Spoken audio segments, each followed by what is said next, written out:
Ew. Hello, hello, hello. Welcome to our live stream. For today, we're going to be talking about David Koresh and the Branch Davidians and the Siege of Waco. I would like to welcome to the panel our regular our the international space pirate himself, Geek Hero Bubba. I would like to welcome Maxis and Admiral Teague, and welcome back from his hiatus away. He got his way out of the basement, Samir. How you doing, everybody? So, Admiral, you were talking about you're well versed in this. I remember this from when it happened. This was wall to wall TV coverage and was a major thing that was helping CNN really come into its own in this country. The Gulf War probably put them on the map in a major way. And then this Yeah. is kind of contemporaneous to that, about 18 months later. Mm. So, yeah, CNN had trucks out front from the moment, I guess, about 4 to 5 hours after the raid went wrong. The initial raid. The initial raid, yes. So, So for what? about 8 days, we had wall to wall coverage of it. So um, I remember coming down, getting. I was taking classes at the time, and I Mm. remember seeing the fire break out. So I remember the whole thing. I remember his manifesto being published, and while it was going on, books were published about it. I read a couple of those, and I've stayed on top of the story as far as gathering details. And of course, true crime is a hobby of mine. Oh yeah, true crime is very fascinating, and especially for me coming from a more religiously country, I find that a religious aspect with true crime is very interesting when it leads you wrong. But one of the things, David Koresh was a very interesting man in his own way. Right. He was very charismatic, but he also again believed himself to be a prophet. One of the things, so they were a millennialist movement, the Branch Davidians. Now, what that is that they believed that the Bible literally had answers uh, to when the world was going to end. Like it held secrets and what millennium and things like that. This they're also a breakaway from the Seventh Day Adventists, who they Yeah. yeah, they got the name the Davidians because they believed that they were the spiritual children and descendants of King David, because the Bible somewhere along the line said that King David's children will inherit the earth or something like that. So they then split away and they called themselves the branches. They're a branch of David's family, and Davidians as their David's children, if you get me.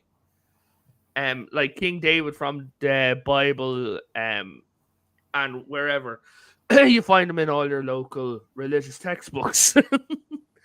So the man himself, where is it? Is we're just where here it is. David Koresh. Uh, Right. And he his birth name is Vernon something or other. David Koresh. Howell. Howell. He become he Howell. becomes he becomes David, and Koresh is a title. He was the Koresh. So Yeah, like he was signing things David Koresh. He went by David Koresh. He was David the Koresh to them, I'm pretty sure. And I don't remember his original Mhm. name. I could probably scare that up Vernon though. Howell. Vernon Howell. Vernon. Yeah, I knew it was. I knew his first name was Vernon. Very, Yeah, very. His thing was he had an encyclopedic, immediate photographic recall of the yeah. entire Bible. So I was watching footage of him, and he seems to do he's like, oh yeah, I have the 150 Psalms memorized, and people find that to be on a prophet's level. That he had this the amount of the Psalms and things mesmerized. But the thing that when it comes to that people are like, wow, if you look at other religions and things, um, Samir, you might be able to help me with this. Isn't memorization of religious passages normal in around the world?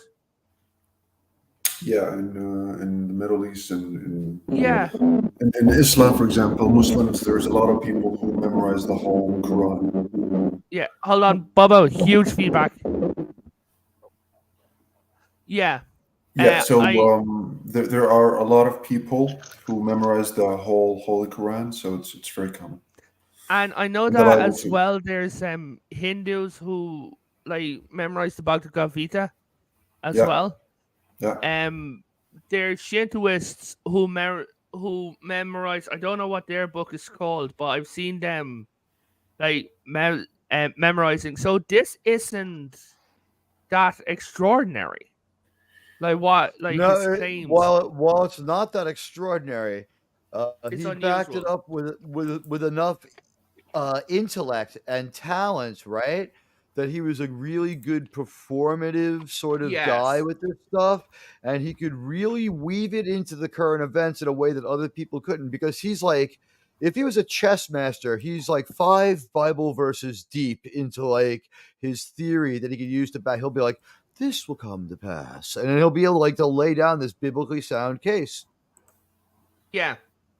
Whether or not it came to fruition, it would add up by their way of interpreting the Bible, which, as we said, was a split off of a split off of a split off. And I don't know what kind of Bible they're working off of. It may not have been King James. I believe it was one of the New Worlds, that type of That's one. right. Is that the Catholic one? No, he was working off a Protestant one, if you get me. How many Bibles are there? Okay. A lot. Yes, there. You see, the A thing, metric fuck ton. you have the Calvinist Bible, you have you have the King James Bible, then you have the King- Jehovah's Witness Septuagint. Bible. Okay, just The to Septuagint. understand. Yeah. So if I'm a Protestant, I'll be reading the King James. No, Protestant is a collective term meaning non-Catholic, essentially. Okay. Mhm. Like, So because I know I'm not that knowledgeable in Christianity. I know there's Catholic and Orthodox. Bubba said, New International Version is what he used. King James is what the Baptists primarily use. Okay. That's what it was. Pretty sure that's the version that. The New International Version is one Sure. that I think the Catholics will use that. We used to. There's the New International is what you use 1970s, at right? home. I believe so. Yeah, it was very popular as the paperback Bible. It's very Okay. easy to rip. But Samir, you had questions? No, so just related to the Bible. Yeah. So like, if I'm a Catholic, would I be reading the King James? Is that it? No, you don't touch the King James. No. Okay. The Catholics, we have our own Bible. Then if like you became, say, an Anglican, you'd read the King James. The Amish and Mennonites read a German version of the Bible. The Mormons use the Bible, and what's the name? I knew the name of their one. I remember, Thank you. like, I read The Book of Mormon. I read like parts of the Bible. I remember I read the King James and I read the Arabic Coptic version, and it's not Yeah. really that. I didn't find a difference. Is there a big difference? That one's from Greece and it's called the Septuagint. There are Yeah. some differences. There's more stuff in there and a couple of things that aren't in the other ones. And a couple of things from the other ones are left out or different. Yeah. Okay. So the Coptic is a Greek translation. The Bible, the Catholic is Latin. Meanwhile, the King James has some chapters taken out. So Okay. there's The official Bible of the Catholic Church is called the Dewey Reams Bible. It's far less poetic than King James. Okay. Yeah. Also, Catholic Mass is incredibly boring, and that's from a Catholic. And your church could technically be like 1,000 years old, and it's still not interesting to be there. Nope. Well, it's more of the priest you get. So back I to find David that to Koresh. be true to myself. So with David Koresh was, as we were saying, a Branch Davidian, right? Now, the founder of the Branch Davidian was a man called Victor Hutev, right? I'm sorry for mispronouncing his name, as it's Bulgarian, and I am clearly not. Uh, yeah. Um. So he was married to a woman named Florence, who took over after he passed away. Here is the very interesting thing. This woman and me and Maxis were watching a documentary on like what happened to the bodies afterwards, and Maxis proceeded to get a severe case of the icks. Right? Because David Koresh started an affair with the woman when he was in his early 20s, and she was in her late 60s to early 70s. That still gives me the X. Ugh. Yeah. So, like, he was already making a power play for the leadership of the Branch Davidians. Whoa. Okay. So, one of the interesting things that came out was, so when they were he was trying to prove that he should lead the Branch Davidians, was, and Samir, you're going to laugh at this, right? He Okay. had a resurrection battle. Ooh. What do you mean by resurrection? But in the end of the siege? No, beforehand, like, we're to prove that he should lead the Branch Davidians. So like he fought, like we're talking an An internal battle to get the head. Like, he was like, I am the prophet, I have these powers, I have the power of resurrection. Right? Because he believed that anyone could, like, have the power of resurrection. Right. Somehow. By the way, we should point out that this power struggle, if it's the right one I'm thinking of, this is. power struggle leads to a factional fallout that ends up with a really bad gunfight with high-powered weapons on the streets of is it Mount Carmel or Waco itself? So Mount Carmel. they just come on the map as this enormous blip. It's like people with fully automatic weapons having it out in the streets of the major city. And I think by some miracle, either no one got hurt or, you know, it was minor. But they were like, but they showed everybody at that point that they had a lot of automatic weapons, and that is what brought Hey, Machi, the good to see you. problems. So Yeah. so just a I was question just saying, there. no one was ever happy when they Go came ahead. to their town. The okay, they're called the David. What's it called? No, they're called the Davidians. Branch Davidians. But you Branch could just Davidians. call them the Branch if it's easier for you. They Okay, branched off from so another religion, and they used they're the branch of David is the way to think of it. Mhm. so were they much more militant than say the Rajneeshians, the Rajneeshis? No. It was it the wasn't religion of Marion Baker Eddy, famous actor Yeah. Val Kilmer is an adherent to that. So it wasn't that they were militant, it's that they viewed this place as their home, Okay. and that they had been cast out, and that they were Mhm. fighting to take it back. Right, but this did spill out into public. Whatever happened there, and they were able to train and fire guns on their land without people bothering them. Yeah. Their problem As was Bubba- when they went to town, people couldn't stand them, and they also had that violent outburst As for like a Bubba couple of is couple of bringing different up weekends. some great points here. He said it was a show of force. There was no real targets in the first fight. They were trying to outgun each Are we other. talking Yes. about in the town? They may have been just displaying, but the thing is, now, it happened more than once. It did. Now, when the cops came, David Koresh at the time did claim that he was suspicious of what was going on there, which is quite evident of what came later on. And when he was there, oh yeah, that's you, Admiral. So when he was there, he claimed to the police, and he got let off with a warning that there was some suspicious stuff going on inside of Mount. I'm going to screw this up, and Maxis is going to laugh at me. Mount Carmel, because I want to say Caramel. No, you Yeah, got but it. It's Mount Carmel. Yeah. So while he was there at Mount Carmel, he told the police basically, look, this is some suspicious stuff going on. They're hoarding weapons. We were just fine to this is just in case shit hit the fan. Right. And, Meanwhile, Koresh himself he's kind of gotten to he's acting Jim Jonesy, and he's keeping sort of a yes. Jim Jonesy lifestyle as far as what he's doing.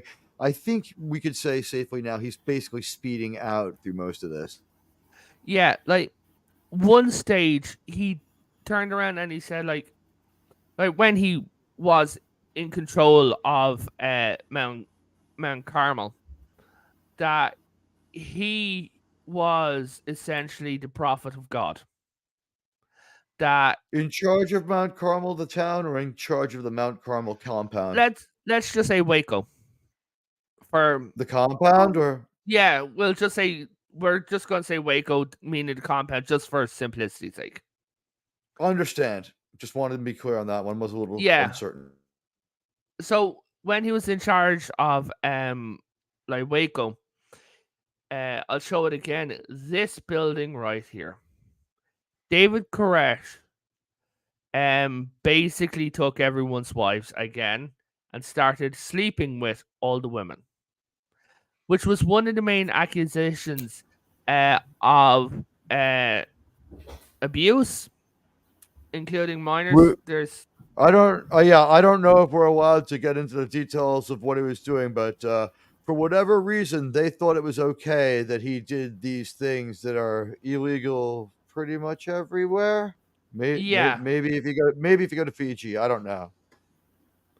So while he was there, nope, that is a meme. Never mind that.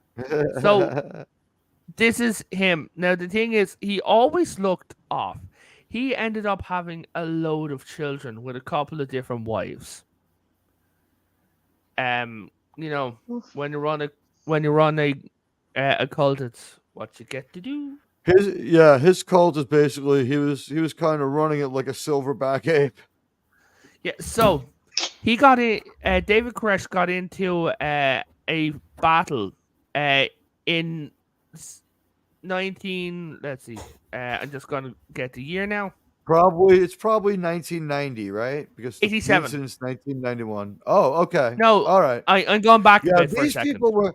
These people were highly antagonistic to the local citizens for a long time. That's how this escalated. So he was in a fight with another cult member when they engaged in a duel. Now, this is from the Washington Post, from dated 1993. This is posted during the siege. So we don't know how propaganda-y this is against them. I'm just bringing this up. Okay, so Bubba says, insanity and charisma walk hand in hand with these cults. That is very, very true, Bubba. Hello there, Real Warden Gaming Clips. Good to see you, man. Real Wade. So, in 1987,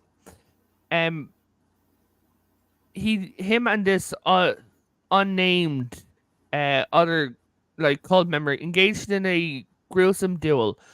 One hid behind a tree and the other hid behind a broken down car as they shot at each other to settle the question as who could raise a 20-year-old corpse from the dead. The body of Anna Hughes had been dug up, draped in the flag of the Star of David, placed on a simple altar. Scripture was shouted over her skeleton for days. But even though Koresh and his rival failed to breathe life into the corpse, this episode was a turning point that won him the loyalty of the followers and alerted local authorities that something very strange was happening on the edge of town. Last Sunday, Koresh, 33, a man obsessed with both firearms and the Doomsday version of the Bible, has kept a deadly stand against hundreds of police outside of his fortified compound, the Ranch Apocalypse. As the stalemate began, now this is just going on. They were talking about the stalemate and everything like that. But yeah, he got into a fight over who could raise a body. Like, as if this was a normal thing that people can do. But yeah, this was like David So you see what I'm saying? I feel he was on some kind of mind-altering substances. I don't think he was even sane to begin with. Agreed, Like, 100%. Like when he came in, yeah. You were saying? He may have had something like there are certain different and I'm not a doctor, but there are certain different elements that are associated with also having, say, a photographic memory that would make someone act at this irresponsibly. He had some kind of an edge intellectually memorizing that whole Bible and being able to read it back to you from memory. But something else was lost, humanity, something like that. But it certainly wasn't charisma. And it certainly wasn't a knack to have a great guitar collection, which was the one thing that everyone in America talked about and was infuriated by and kind of helped people to hate him. Yeah. Jordan. He had to have the charisma, too. I'm not saying that was a good thing, but like Jones or any of these other guys, all I was saying is that they do have that charisma. They all do. That's one thing. They have a very magnetic 100%. personality. And well said. When it came to it, the actual charge was from the ATF was hoarding of firearms, ammunition illegally, child abuse. You see, here's the thing. In America, guns, you would think, everyone has one and all that stuff. And yes, like we do have a penchant for guns here in this nation. But what you have to remember is the Second Amendment, the limitation as it's worded is you have to be a member of a well-regulated militia, right? Yeah. Gun ownership should have.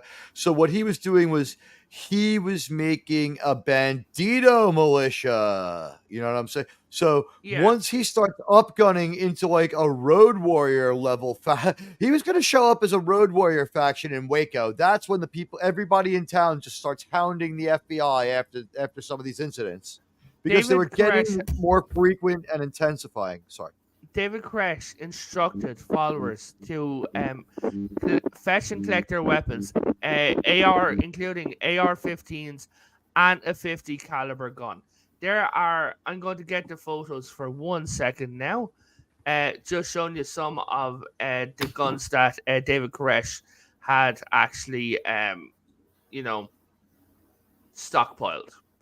Mm-hmm. And yeah.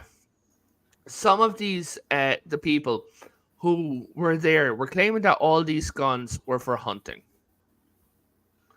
And they clearly were not. This is the image that they used to prove that, like, they were a hunting party.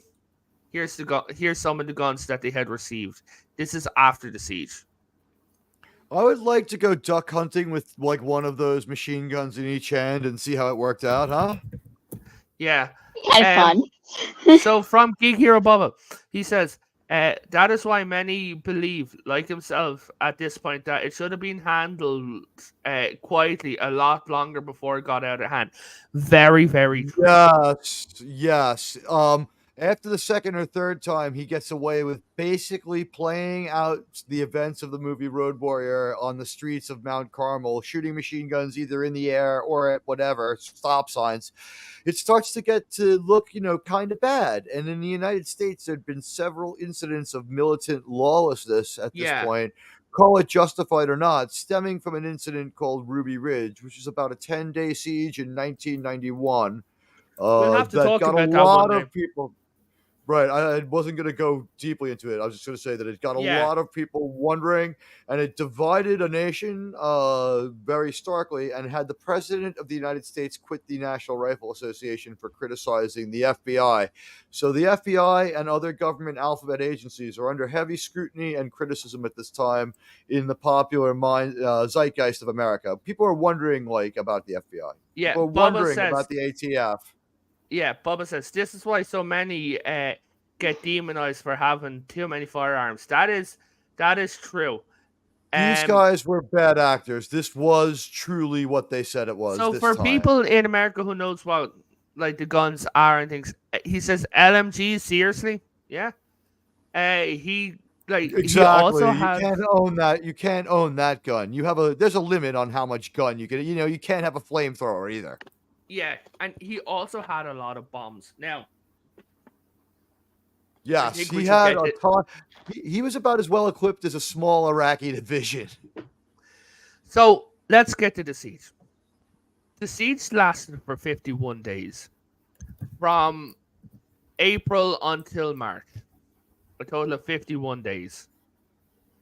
They were unable to impress the seriousness of the situation on the tactical team. And the tactical team had several logistical and execution mistakes that led to a lot of problems.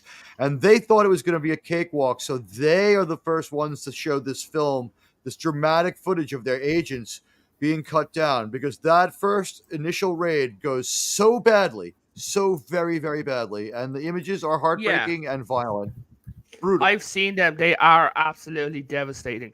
For example, I forget the man's name. There's one man on a tower-like structure.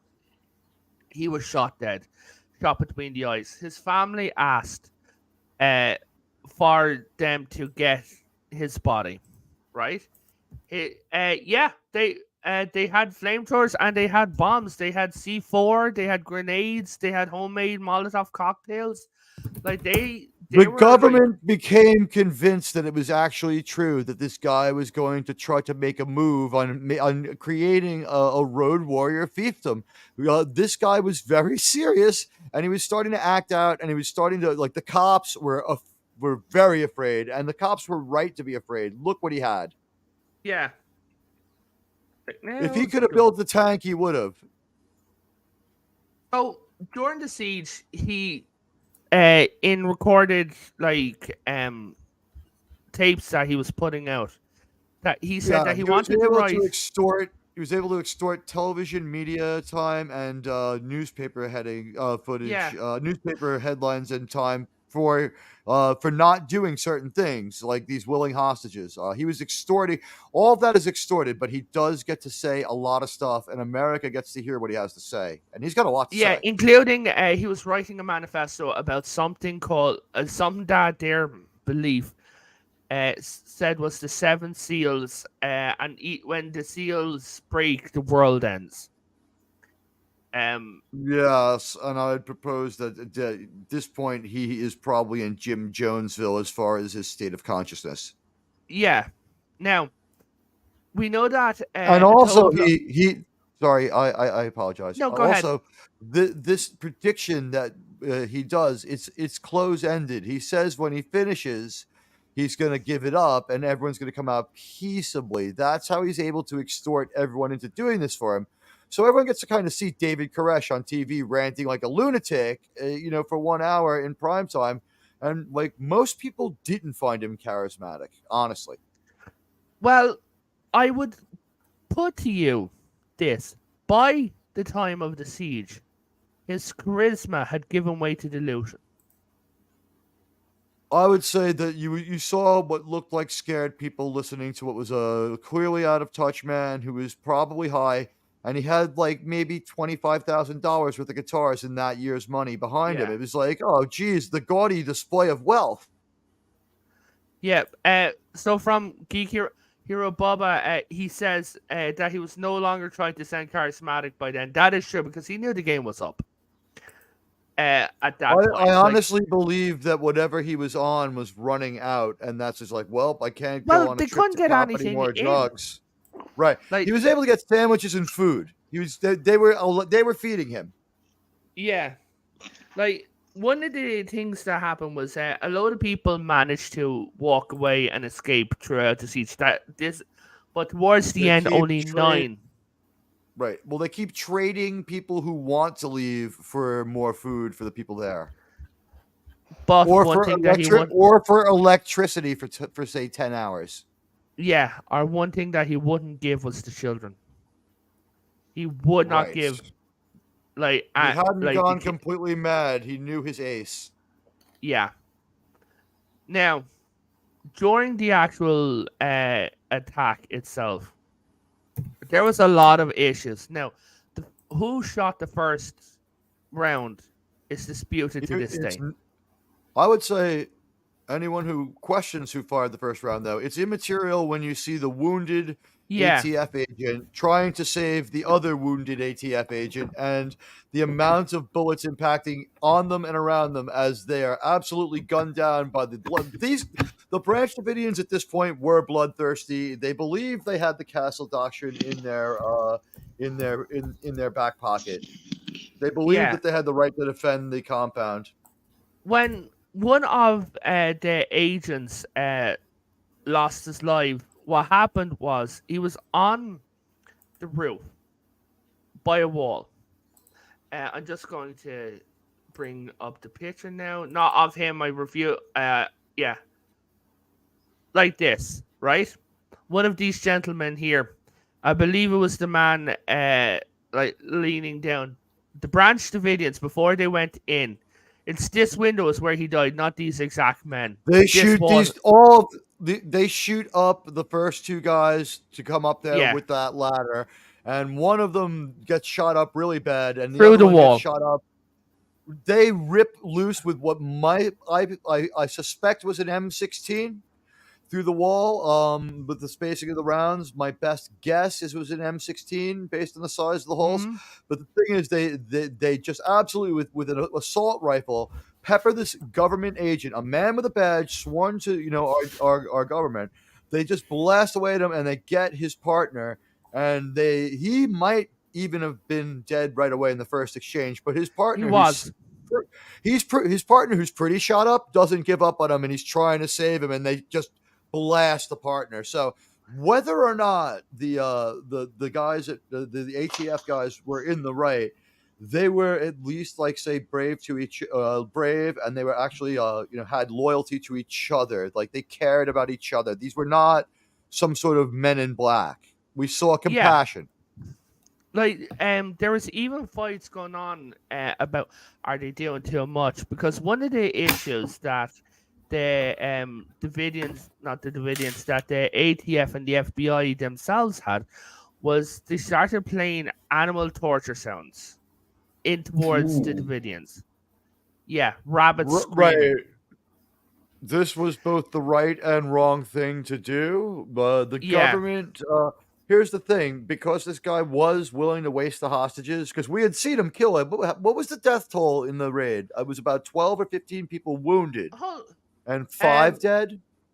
I will give me 1 second, and I will just. And remember, if you kill, for our listeners around the world and in Europe, if you were to kill a United States federal agent, you are bringing down the absolute wrath of God. And they killed a bunch of them and wounded a bunch of them, and they just mercilessly fired at them while they tried to run away. The botched raid.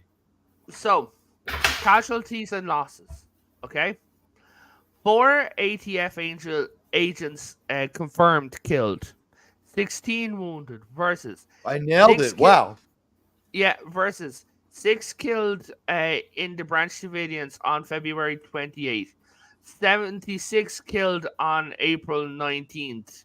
But that was when shit hit the fan. Like I would say that in the initial raid, the feeling was that the Branch Davidian casualty rates were exaggerated and that they had possibly done in one of their own, either by mistake or in their crazy politics, because things could get really out of hand at that compound. It was not a stable place. Was there enough arms and ordnance to take Rhode? Oh yeah, they had enough arms and ordnance to take Rhode Island, pretty much.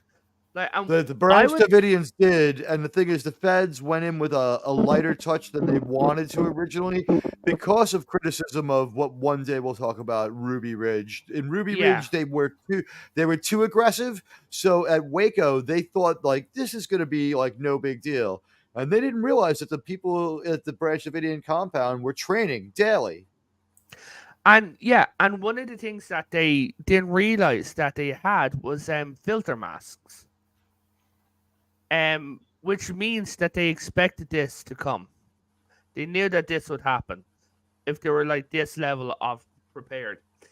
They had the masks to filter out. Now, given to the time and everything like that, when they on this day, like this is a scene from the movie. Like this isn't like not an actual footage of the thing, but like here you can see like they had shields on their backs. They were being shot at from everywhere by the Branch Davidians. Like one guy said that he was walking by a window. He looked in the window, and there was a guy standing there with a machine gun attached to a homemade tripod, pointing out the window. And he said as soon as he pointed in the gun, he said that the guy ran. He said, and he basically had to say like, we need to like scale this up. We need to get the tear gas. We need to get everyone done now, because they've got their like homemade arsenal, like going. People were fired with machine guns out the windows. One guy was one of the machine gun was shot by a sniper through the window, and that is when they decided enough is enough, and they sent in the tanks. Teague, do you remember watching that on the news when they sent in the tanks? I absolutely remember it on the news. I don't think it was light out when the tanks went in. I think the sun came up and we found out that the tank was on its way. If I remember correctly.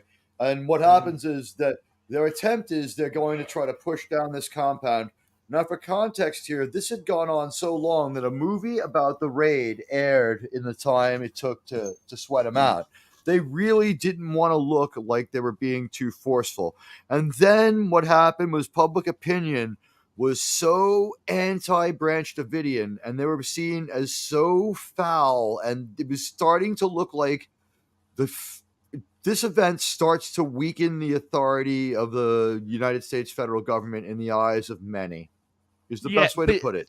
So what happens is finally the government, after trying a few different tricks like the rabbit sounds and other things like that, they finally are we talking about the ultimate siege now? The last day.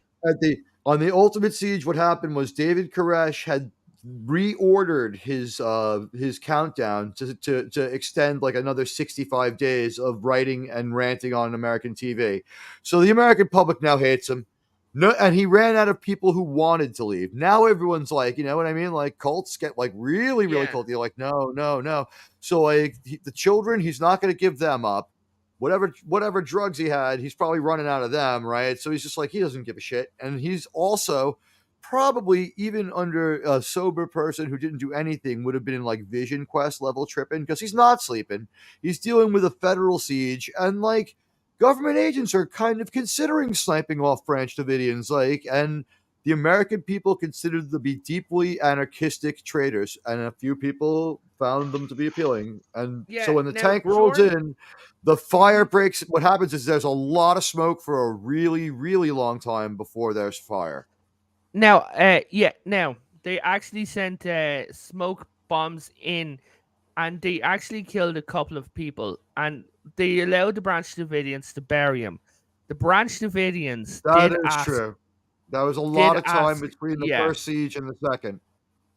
They gave them something like 60 days, right? 51 total. Right. Yeah. And like I said, a movie about the first siege came out during the time it took to implement the final one. The government really did try to reason with this guy, but then they realized he was a con man and there was only one way to deal with him. Yeah. Samir, any questions? No, I mean, so far it's understandable. What I don't understand is your feedback from my side? No, that was Bubba. It stopped. Yeah, my question was, what was the reason? Why did the ATF initiated the raid? Is it because they had guns only, or there was something else? They After had several illegal. skirmishes, they were Yeah. shooting it out a few times a year in the streets of Mount Carmel, which is supposed to be a nice place, right? Yeah. We have the feedback again.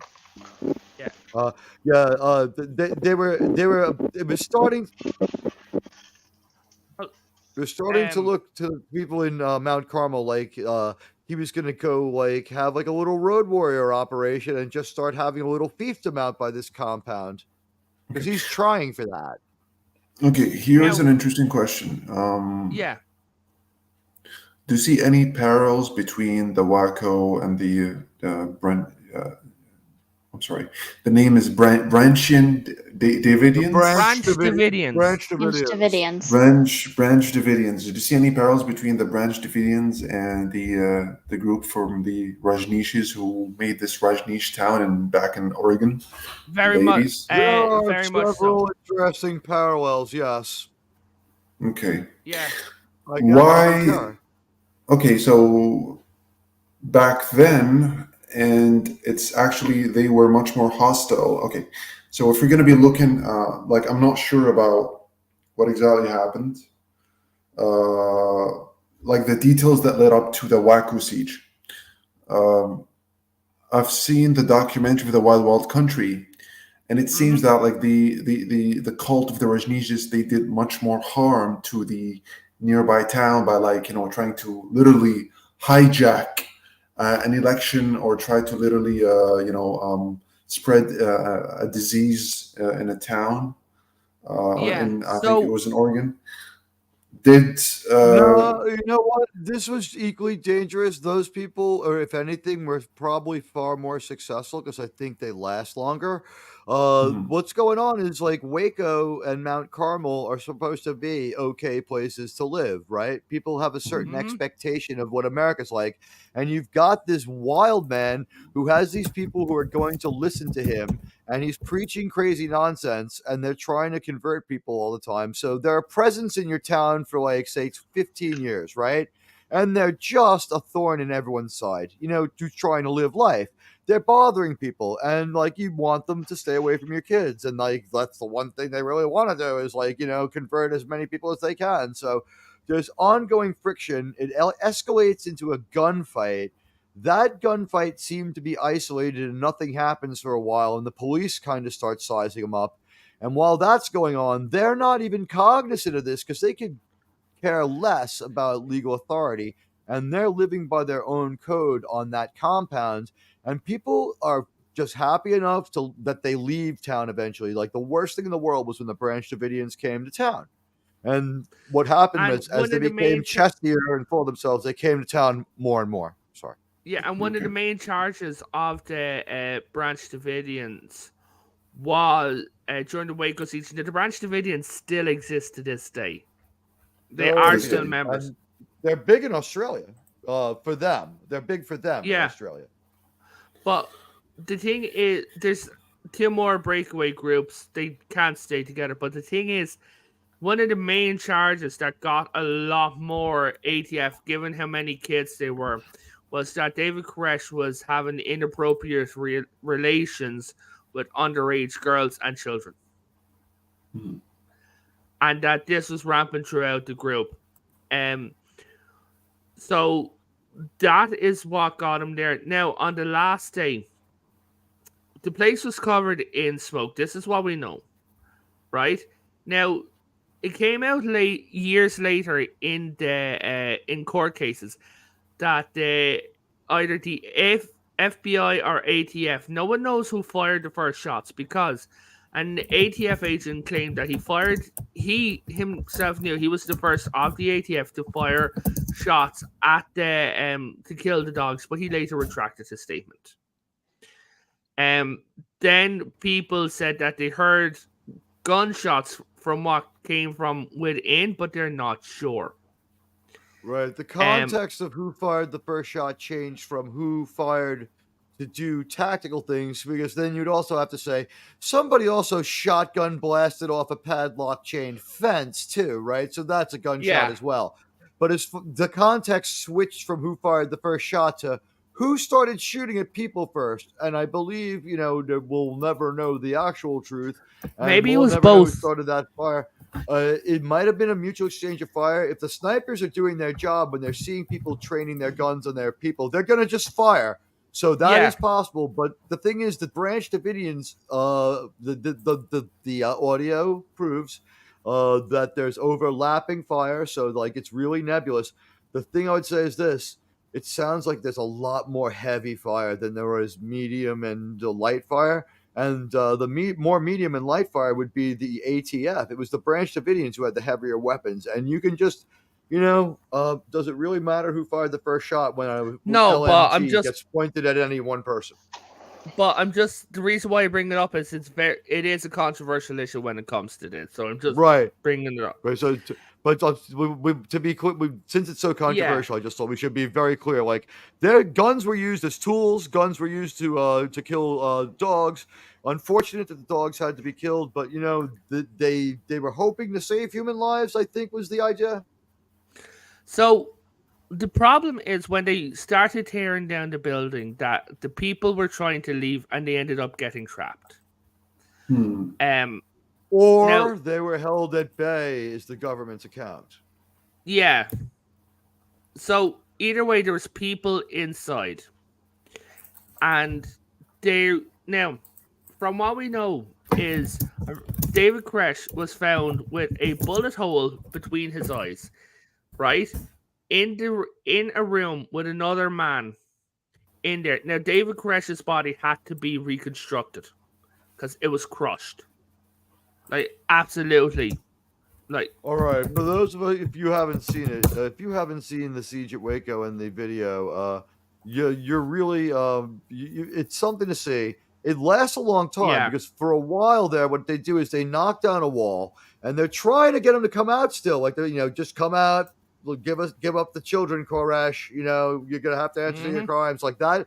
Just exactly how you picture it, And at this point, a carnival atmosphere had gone on outside the edges of Mount Carmel compound. We have people from the press and the international press all there. So the eyes of the world are now on this sleepy hamlet where this crazy man quietly tried to establish a fiefdom. So the FBI, after a while, what they do is they start shooting in tear gas, whether that means tear gas canisters, which would it was both. present the... Okay, so those canisters have a high likelihood of being flammable, but that still doesn't mean the government started the fire either. And to the eyes of all Americans, we couldn't see. There was so much smoke, we couldn't see. And there was many cameras. There's no definitive proof. We believe what we believe. And a lot of people formed opinions on this. It was a very ugly all-day thing, by the way. Yeah, I'm just going to say two facts. One on behalf of the Davidians and one on behalf of the ATF, if you get me, okay? They, way up to the sides. One, they had put holes in the walls, right? Which means that they had broken through electric wires, which means that there was electric wires sparking, which could easily ignite the gas. Two, ATF and FBI denied claims that they had used tracer rounds, which are the heated bullets. In later years, I believe it was in 1999. That's bullshit. They definitely had tracer rounds. Oh yeah, right? but I'm just saying. Then in 1999, it came out that they actually did use tracer rounds to know where they were firing. That there was it would be negligent not to, honestly. Yeah. That they were including the snipers because they said some of the bodies from the sniper shots confirmed had burns only consistent with tracer rounds. Now, the thing is, a lot of the Davidians died in the basement, is where they were either hiding or held, depends who you ask. And that's where they were located anyway, in the basement. and a lot of them died from bullet wounds, self-inflicted, inflicted by the ATF, and this is how it looked before it all collapsed. This goes on for 90 minutes. Yep. From this fire, Mm-hmm. 9 And people by the way, escaped. it takes say 25 minutes for it to become apparent that from the first glow of orange to the point where we really have fire, there's a little while goes by, and then like that level of fire, burning and destruction, breaks out full scale maybe a half hour later and goes on for like 90 minutes. That was an intense and long fire. Teague, I don't know if you saw him, but I don't know if he knew that like by the time that they were all gone, there was a ATF or there was an agent with a helmet who put his gun down and he took his helmet off, left it down, and started praying. I would see how you would feel terrible because the ATF agents, whether they're commanders' hearts were good, they were human beings. They wanted, in their heart of hearts, they were going to do everything they could to try to save those children. But the stakes had been raised, and now, like, I'm not saying there was going to be a national insurrection. There wasn't. I'm saying, like, it's starting to look like the U.S. government can't keep order to save, at all. And it's kind of starting to look like if you just get yourself a gun and start, going a little, being a little aggressive, you can have a fiefdom. Mm-hmm. And Koresh was clearly angling in this direction. He wasn't going to go to Guyana. He was going to have his Koresh town right there in Mount Carmel. And the people in the town probably would have let him do it if he hadn't tried to road warrior around and fire off those LMGs. He had created some tactical vehicles and other things on different occasions. He was scaring normal. He went to like Mount Carmel might be in the middle of nowhere in Texas, but it's still considered a relatively decent place to live and a relatively middle class town. And you just can't go and reenact road warrior there for a random you don't know. Like you go to the movies and you have to wonder after a while, are they just going to shoot up the town again tonight? I'm going to have to jump under my car again. This was the level of terror the government owed peace to these people. After all of this, after everything was said and done and Waco was over, there's still 26 people that they don't know who they are. The guy who died on top of the tower structure, they tried to remove his body, but he was out in the sun, the heat, the fire was baking beside him for so long that when the helicopter came to remove his body, he fell apart. Like when they picked him up. Bubba says, but again, this could have been curtailed much quieter at any time leading up to it. Yeah, it was wrong mistake after wrong mistake. But that leads into next week. Teague, you want to state how this leads into next week? Well, like I said, a carnival-like atmosphere is able to develop over these 51 days that go on in Waco. And people start coming there and, inappropriately kind of gawking and watching. And there's news vans from all around the world. As I said, the eyes of the world were on the Mount Carmel compound. And so there's a lot of people being interviewed. There's a lot of media there. A lot of media was made. Like I said, CNN 24/7 live, nonstop Branch Davidian stuff. And, one of the people they interviewed who traveled quite a distance to go there and probably had to burn a credit card after that was a man who would come to prominence later in one of the most heinous acts in American history, the Oklahoma City bombing. I speak no other than, thanks a lot, guys, Irish-American Timothy McVeigh. And we will be talking about him next week. The Oklahoma City bomber, ladies and gentlemen. Yeah, so we're going to wrap it up because we've been going for an hour. It's late. Samir's got some. But we're doing like very good today. It's fantastic to see you here, man. Samir's got some things to do. Bubba, he's got some French treasure to steal. Yeah, I got some kids I need to drive safely. Yeah, exactly. As he is, in fact, our designated adult. So, Admiral Teague, we'll start with you since Max is only exists here and currently is in the void. Teague, would you like to shield yourself out? I would like to 1 show second. We myself have out. one last statement from Bubba. The Branch Davidians were tipped off because a reporter accidentally asked for directions from David Koresh's brother-in-law. So they were actually tipped off about this, what was going on. So, Teague, you were saying? That is something I remember. Is it chill time? Yes. Hey, my name's Admiral Teague. You can check out my channel. My link is going into the comments right now. And you can check me out on YouTube and over at Rumble as Admiral Teague. What I do is I transform video for the purposes of education and entertainment. What we do is we like to have Star Trek focus, so there's like a lot of publicity and nonsense behind that. We'll transform that and show it for what it is, and that's a skill you can bring with you to everyday life. Also, we like to have fun and entertain. We're watching 1923, and today, I don't know, you were there. Would you say one of the more wild and free-ranging broadcasts? Yeah, it was a fun broadcast.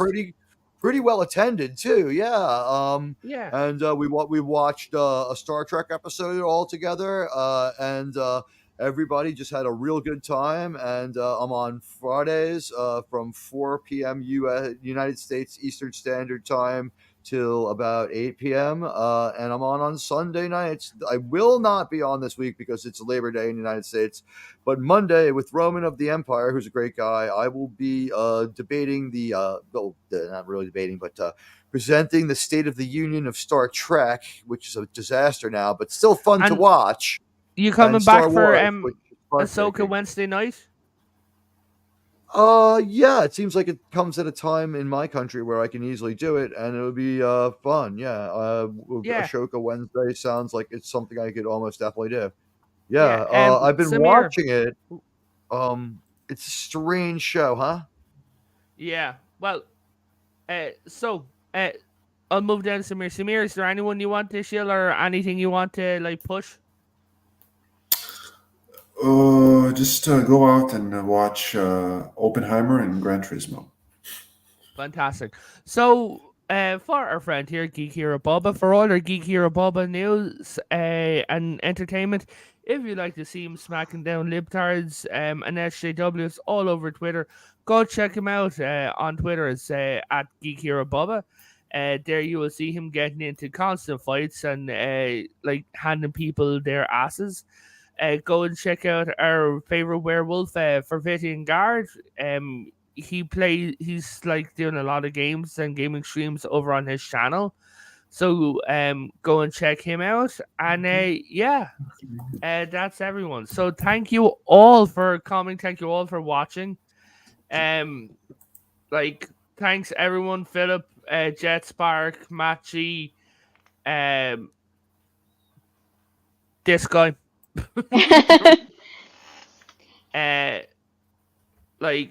Everyone, I'd like to thank you all for joining, for watching, everyone in the future. So just remember, if you're going to start a cult, make sure it's entertaining, because I really want to see a cult based around Beanie Babies. Okay, guys. That would be. Don't ride around like middle class neighborhood shooting heavy machine guns into the air, thinking that people aren't going to be freaked out, and call the goddamn government. All right. Yeah, you do that in low income areas where they wouldn't notice. Okay. Well, you would probably get away with it for longer, but they did pull this off for several years. Okay, guys.